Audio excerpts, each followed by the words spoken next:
Tal? Sean bienvenidos a una nueva presentación del blog del Divino, alojada en mi canal personal de YouTube.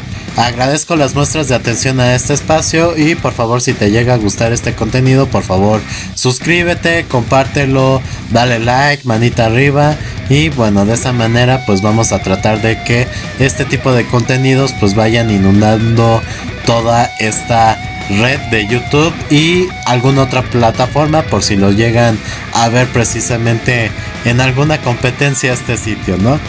El tema de esta ocasión es el de los problemas estructurales del desarrollo.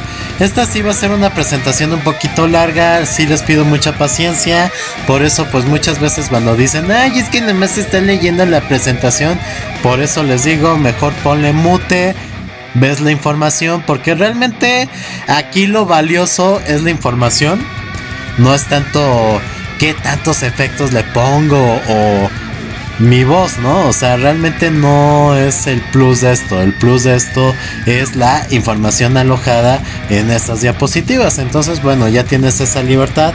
Y bueno, si se llega a compartir en alguna plataforma dedicada especialmente a lo que son las diapositivas, pues igual, ya ahí no tendrás que escuchar todo esto y de esa manera pues a lo mejor se te vuelve un poquito más útil esta información, este contenido.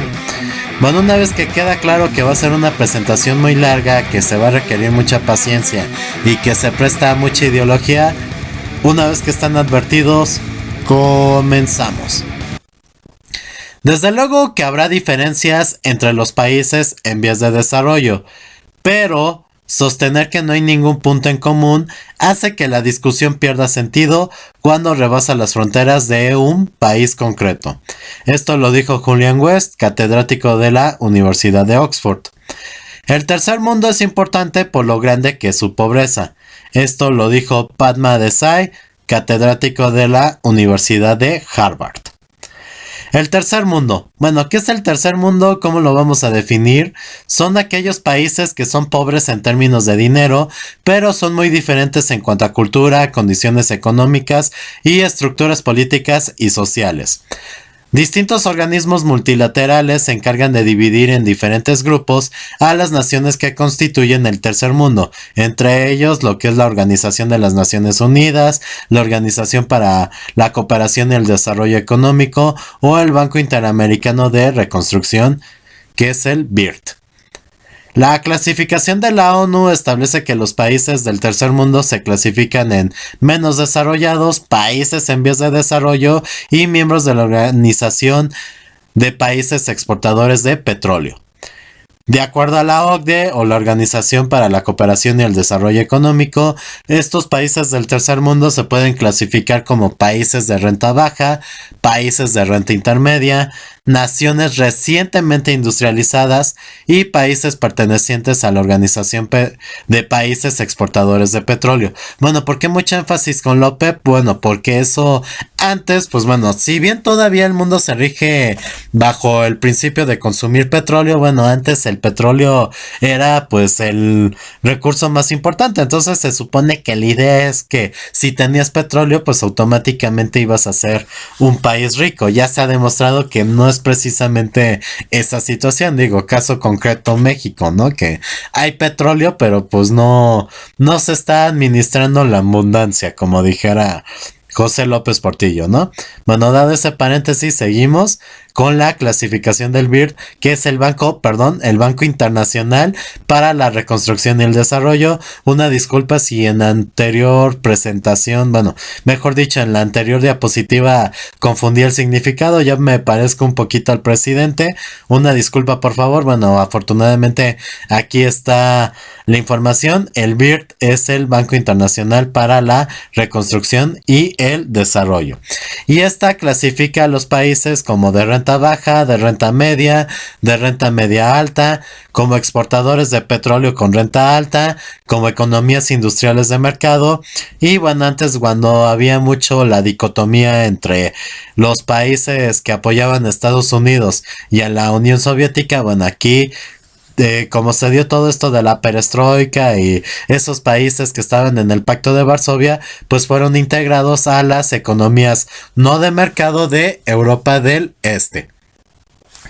Los problemas comunes del tercer mundo son los niveles de vida bajos, niveles bajos de productividad, tasas elevadas de crecimiento demográfico y un alto porcentaje de población dependiente, es decir, gente que requiere ya sea de los subsidios o subvenciones o de alguien que los mantenga, niveles altos de desempleo y subempleo que se elevan cada día de manera constante, dependencia importante de la producción agrícola y de la exportación de materias primas, no generan valor agregado y la gran inequidad en la distribución de la riqueza nacional entre la población. ¿Les suena familiar todo esto? Supongo que sí, ¿no? Bueno, los objetivos comunes del tercer mundo, lo que se plantea es atenuar su pobreza, su desigualdad y su desempleo. Se trata de que hay que garantizar unos niveles mínimos de educación, salud, vivienda y alimentación para todos los ciudadanos. Y también se va a procurar conseguir la igualdad de oportunidades económicas y sociales y construir un Estado nacional sólido. Uno de los problemas que ya se había visto que enfrenta precisamente el tercer mundo es el desempleo.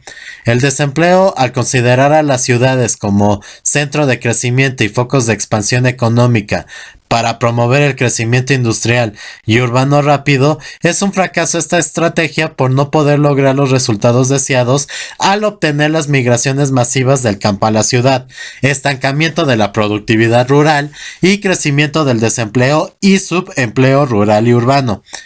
El gran desempleo de los países subdesarrollados es uno de los síntomas más graves de su desarrollo inadecuado.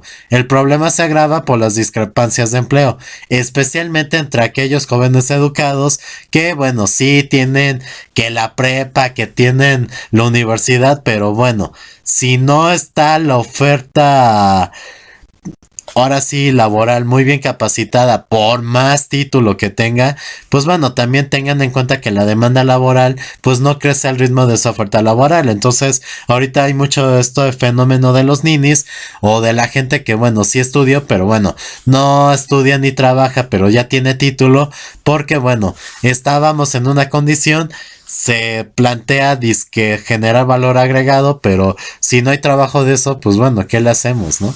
Entonces aquí sí es un fuerte problema que existe. La población activa y prevista, pues bueno, aquí tenemos como problema que el número de personas que buscan trabajo en un país subdesarrollado depende principalmente del tamaño y estructura de las edades de la población. El efecto de la caída de la fecundidad sobre el tamaño de la población activa y sobre la estructura de edades tiene lugar con un gran retardo aun cuando la caída se produzca de forma rápida. O sea, como bien dicen, todo esto no se da de la noche a la mañana, sí tiene que llevar cierto periodo de tiempo, ¿no?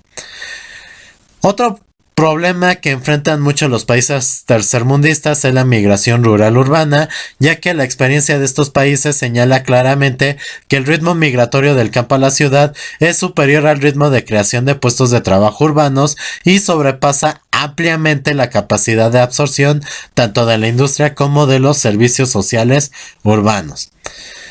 Este fenómeno de los procesos migratorios, bueno, se puede definir como que la emigración es un proceso selectivo que afecta a individuos que poseen unas determinadas características económicas, sociales, educativas y demográficas.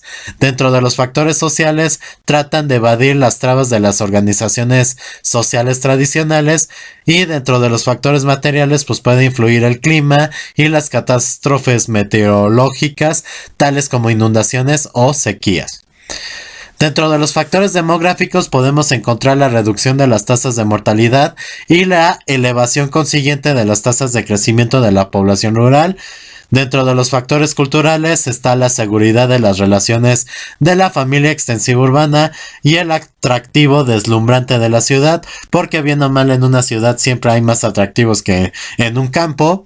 Y bueno, otros factores están relacionados con la comunicación, la mejora de los transportes, los sistemas educativos orientados hacia la vida urbana y la influencia, entre comillas, modernizadora, bueno, de estos viejos medios como la radio, la televisión, el cine, faltaría integrar precisamente Internet.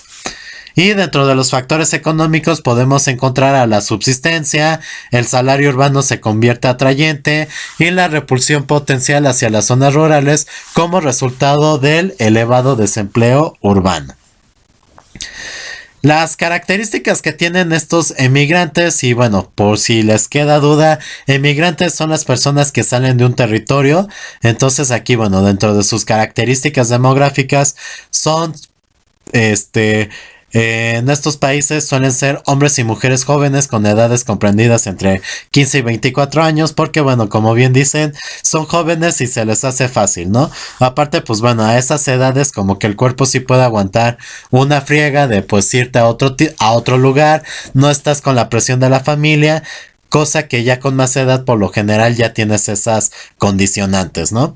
Dentro de las características educativas están aquellos que tienen más años de escolarización y que son ceteris paribus. Ceteris paribus, recuerden que lo que nos quiere decir es que mientras todo lo demás se mantenga constante, entonces en este caso, mientras todo lo demás se mantenga constante, pues bueno, la gente con mayor grado de escolarización es más proclive a emigrar que los que tienen menos, porque bueno, también muchas veces dicen, pues estoy bien educado, puedo ganar más, me puedo ir a otro sitio, mientras que bueno, si no tienes tanta educación, pues dices, qué afán de irme a otro lugar. Las características económicas de estas personas es que la mayor parte de los que emigran a las ciudades son individuos pobres que carecen de tierra y de cualificación. Las oportunidades en las zonas rurales prácticamente eran nulas para estas personas. El estancamiento agrícola o las estructuras agrarias son otra condicionante del tercer mundo, y en muchos países en vías de desarrollo se experimentó tasas importantes de crecimiento del Producto Nacional Bruto durante los años 60 y 70, lo cual tuvo lugar principalmente en los sectores industrial y comercial, o secundario y terciario, y por el contrario el sector primario o la producción agrícola permaneció estancada. Los motivos principales del mal funcionamiento de la agricultura del tercer mundo ha sido la ausencia de este sector en las prioridades de desarrollo durante los años 50 y 60. Esta desatención a la agricultura y el sesgo consiguiente hacia la inversión en la economía industrial urbana fue a su vez en gran medida el resultado de la idea de que había que industrializar, dado que esta idea impregnó el pensamiento y la estrategia del desarrollo durante este periodo. La importancia del comercio internacional y de los movimientos de capitales, bueno, establece que el comercio internacional ha favorecido en la exportación de productos primarios, sobre todo petróleo y productos agrícolas. Sin embargo, la mayoría de estos países en vías de desarrollo dependen de esos productos no minerales. Porque bueno, si no tienen petróleo o minerales, pues bueno, dependen de productos agrícolas para la obtención de la inmensa mayoría de sus divisas, lo que se manifiesta en un fuerte riesgo de incertidumbre, porque muchas veces, y eso pasó durante el 2008, se encarece el producto de las materias primas, por obvias razones no te las van a comprar, y entonces como no tienen industria o no tienen precisamente un valor agregado, pues no hay forma de cómo contrarrestar estos efectos, ¿no? Entonces, eso sí fue un problema que tienen muchos de los países de tercer mundo. Muchos países en vías de desarrollo importan materias primas, maquinaria, bienes de capital, bienes intermedios y bienes de consumo para alimentar su expansión industrial y satisfacer las crecientes aspiraciones de consumo de sus habitantes. Los graves déficits en la cuenta corriente y en la cuenta de capital han llevado a un súbito agotamiento de las reservas de divisas y una disminución del crecimiento económico, con los debidos efectos de que van a tener depreciaciones de su tipo de cambio. Eso va a encarecer los productos y a su vez eso va a generar inflación. Al haber inflación, la gente consume menos y bueno, eso se traduce precisamente en una disminución del crecimiento económico. Esta combinación de déficits comerciales creciente, deuda exterior cada vez mayor y disminución de las reservas internacionales provocaron que en la década de los 80 hubiera una caída del crecimiento económico y se empeoraran los problemas de pobreza, marginación, desempleo en estos países. En los países tercermundistas, la apertura de sus economías y sus sociedades al comercio internacional y estrechando sus relaciones con el resto del mundo, incitaron la transferencia internacional de bienes, servicios y recursos financieros. Además, están expuestos a las influencias desarrollistas o antidesarrollistas que se ejercen a través de las transferencias de tecnología de producción, pautas de consumo, mecanismos institucionales y organizativos, sistemas educativos, sanitarios y sociales y valores, ideales y estilos de vida de los países desarrollados, tanto capitalistas como socialistas. En pocas palabras, o sea, los países pobres van a estar expuestos a que quieren aspirar a ser como el país rico. En nuestro caso, México, a pesar de la cultura, a pesar de que la unidad de la familia y tanto que andamos diciendo que somos buenos, siempre tenemos la aspiración de que queremos ser como Estados Unidos. Entonces eso es lo que pasa con la mayoría de los países del tercer mundo. Se agarran de la idea de que quieren ser como los países ricos, ¿no? Cuando pues eso va a terminar afectando su cultura y su forma pues de llevar a cabo los procesos sociales y económicos. Sistema monetario internacional y los derechos especiales de giro. Bueno, esto va a caer en las siguientes consideraciones. Las reservas internacionales cumplen para los países la misma función que las cuentas bancarias para los individuos.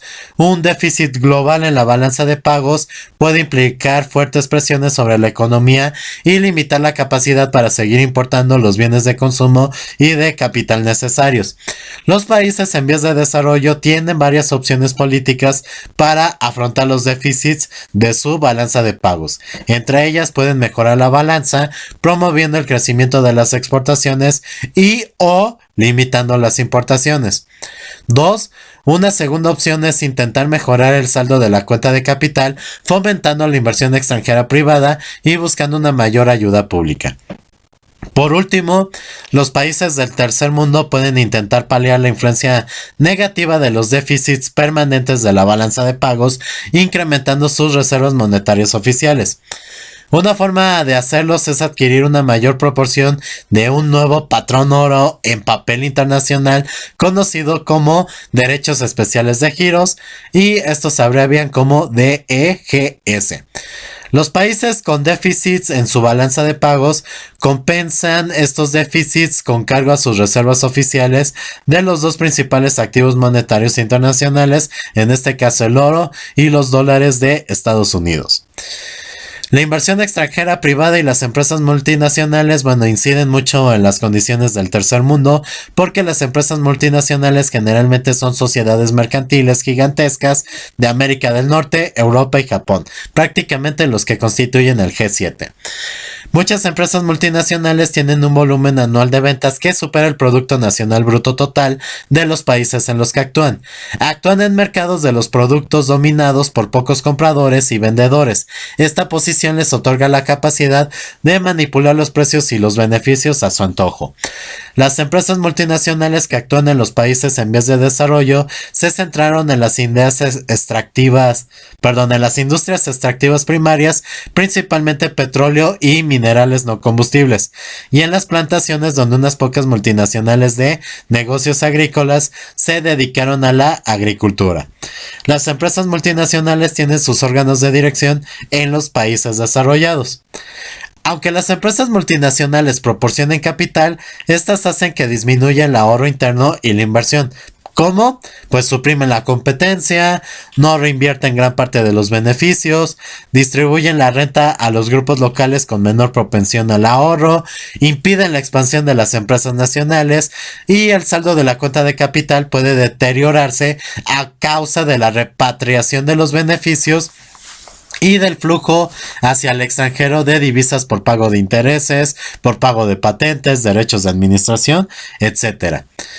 Las objeciones, en este caso por parte de los países tercermundistas, es que su efecto al desarrollo es desigual, las multinacionales suelen producir bienes inapropiados, fomentan pautas de consumo inadecuadas a través de la publicidad y de su poder monopolístico, se empeora la desigualdad entre pobres y ricos y los graves desequilibrios existentes entre las oportunidades económicas existentes entre el campo y la ciudad. Utilizan su poder económico para influir sobre políticas estatales y desviarlas hacia objetivos desfavorables para el desarrollo de estos países. Las empresas multinacionales perjudican a la economía del país receptor al impedir que surja una clase empresarial local y al utilizar sus conocimientos superiores. Y las empresas multinacionales pueden controlar los activos y empleos locales y ejercer así una influencia considerable sobre todo tipo de decisiones políticas e en casos extremos pueden incluso subvertir el sistema político del país receptor, ya sea directamente por medio de sobornos a funcionarios de elevado rango o indirectamente a través de las actividades de partidos políticos amigos. Entonces, en pocas palabras, las empresas multinacionales tienen tanto dinero y tienen tanto poder para precisamente hasta poner y quitar presidentes. Entonces, bueno, gran parte de lo aquí mencionado pueden checar la bibliografía de M. Todoro, El desarrollo económico en el tercer mundo, de la editorial Alianza Universidad. Como han visto, es muy buena información y nos sirve para ver precisamente por qué muchos de los países del tercer mundo están en esa condición. Entonces, bueno, una vez explicada esta situación, espero que esta presentación haya sido de su agrado. Sé que fue muy larga, sé que en algunos casos hasta me trabé, sé que en otros casos hasta confundí un poquito las siglas. Una disculpa porque pues bueno, realmente todo esto trato de hacerlo de jalón, no me gusta hacer mucho las pausas porque es una lata andar editando o andar pausando porque ya me equivoqué, entonces ir juntando, ¿no? Entonces la verdad aquí sí prefiero hacerlo todo de jalón. Creo que casi no me equivoco mucho como en otros casos, pero sí, de todas maneras, pues sí pido una disculpa porque bueno, sí se quedan con la idea, es esto, y a la mera hora, pues es que explícate bien, no seas así, güey, o sea, ¿qué te pasa, cabrón? Entonces, bueno, sí voy a tratar de alguna manera ir corrigiendo esa parte de que, bueno, si me llego a trabar, pues bueno, evitarme un poquito de que me dé la hueva y pues bueno, sí hacerla editada. Y bueno, voy a tratar de que, como ya lo he mencionado en otras presentaciones, ir incrementando de manera exponencial estos contenidos, porque bueno, creo que el giro de tanto el blog como este canal debe ser en torno al entretenimiento cultural, andar de ñoños y sobre todo ir explicando temas como si esto se tratara de un docente dando clases en línea, ¿no? Bueno, entonces, quedando clara esa cuestión, sean felices, espero que tengan un excelente y maravilloso día, mañana, tarde, noche, pásensela bien con sus seres queridos y espero volverlos. Bueno, yo no los veo, pero bueno, de alguna manera sí quiero que anden visualizando estos contenidos en una próxima emisión. Ya nos solemos, nos escuchamos, nos vemos en otra emisión. Vuelvo a insistir, sean felices, Orwa.